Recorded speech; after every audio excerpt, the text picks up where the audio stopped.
আসসালামু আলাইকুম রহমতুল্লাহ। আজকে নিজের বাসায় অর্থাৎ বেলের জেলি তৈরি করলাম। সেদিনকে আমাদের প্র্যাকটিক্যাল ক্লাস ছিল কলেজের মধ্যে।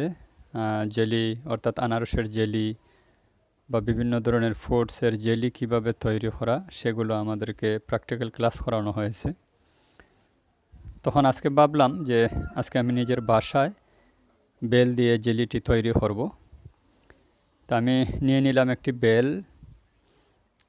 তারপরে বেলটিকে আমি অর্থাৎ ম্যাশ করে নিলাম, অর্থাৎ পানি দিয়ে ভালোভাবে তার যে বিচি বা যেগুলো ছিল সেগুলো আমি শেষে ছেঁকে ফেলে দিছি।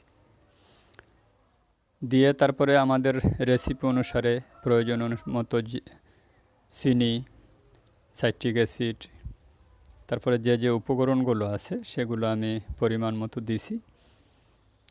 দিয়ে তারপরে সেটিকে আমি অর্থাৎ আগুন দিয়ে অর্থাৎ জাল সিদ্ধ করতেছি ভালোটিকে, যেন পরিপূর্ণভাবে অর্থাৎ জেলিটি যেরকমভাবে প্রসেস করতে হয় সেরকমভাবে আমি আগুন দিয়ে অর্থাৎ স্লো মিডিয়াম আছে চুলার, আমি সেই তাপে আমি এটাকে ভালোটিকে ফুটিয়ে নিতেছি যেন সুন্দরভাবে আমার জেলিটি হয়।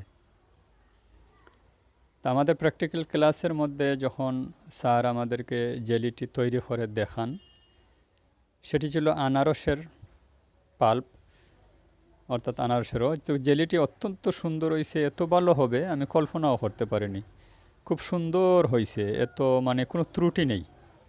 আলহামদুলিল্লাহ, আল্লাহর কাছে এত ভালোভাবে জেলিটি হবে বলে আমি কল্পনাও করতে পারিনি।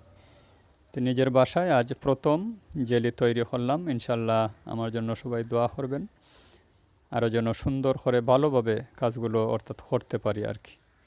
তো জেলিটি খাবে অর্থাৎ আমার মেয়ে, তারা নিরাপদ খাদ্য এখন একটি সময়ের দাবি। নিরাপদ খাদ্য